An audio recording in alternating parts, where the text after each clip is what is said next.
This is problem 8. So for A, it's asking the delta H reaction for the gas phase reaction. And we're given the delta H formation and the delta H vaporization. One thing we notice is that this is in joules per grams, and we're going to be dealing with kilojoules per moles pretty much throughout the whole equation. So just to stay in the same values, we're going to convert that. So 569.4 joules per gram. And we're going to convert it to per gram of the C2H4O, so ethylene oxide. And using your periodic table, you should be able to find that. I got 44.05 grams per 1 mole. Grams cancel out.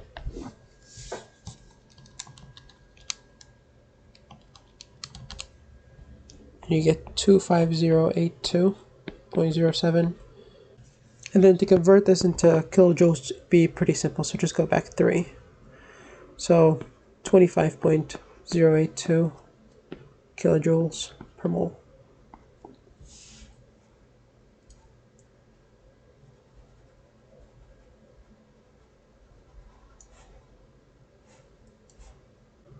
Our delta H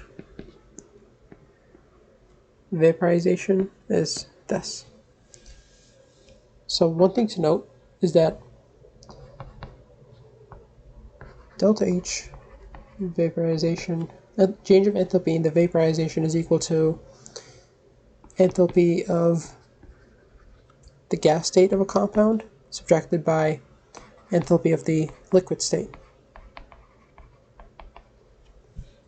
And so we just figured out delta H vaporization, and they gave us the liquid state enthalpy of formation, so we can find out this now. So 25.082 equals to enthalpy of vapor minus delta H formation of the liquid, so 77.4, and this is negative.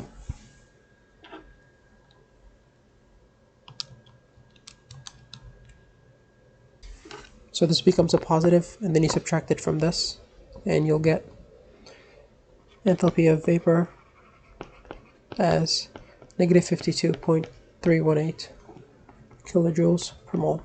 Now, of course, you could have looked this value up, but it's also good to know how we could get to this value just by the information that they gave us.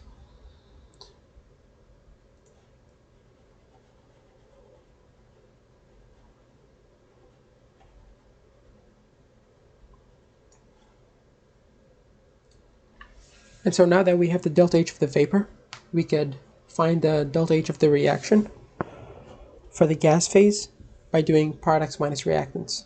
So we have 1CO, 1CH4, and 1C2H4O. So for the CO we have negative 110.5. Add that to this, so negative 74.871. Subtracted from C2H4, so which is this, so negative 52.318.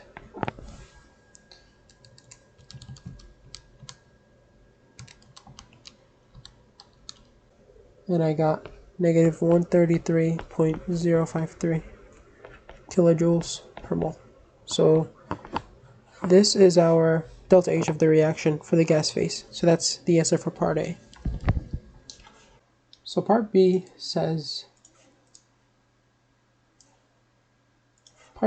due to external heating, the vapor decomposes at 10 bar 93 degrees in distillation column. What is the final temperature of the average specific heat of the product if the product is, so what is the final temperature if the average specific heat capacity of the product is 2.5? So they've given us the initial temperature, they want the final temperature, they give us specific heat.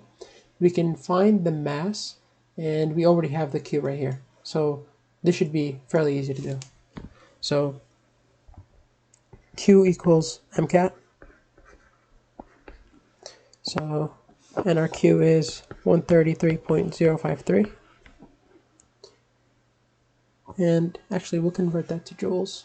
So 133.053, just because the specific heat is in joules as well. So the mass is 44.05, we already calculated that. They've given us the specific heat, which is 2.5. Temperature final is what we're looking for, and the initial is 93. And so now we do the calculations. 44.05 times 2.5. 133.053 divided by that number, and add 93 to that. So our temperature final is 1301.199 degrees Celsius or Kelvin. So that's the answer to part B.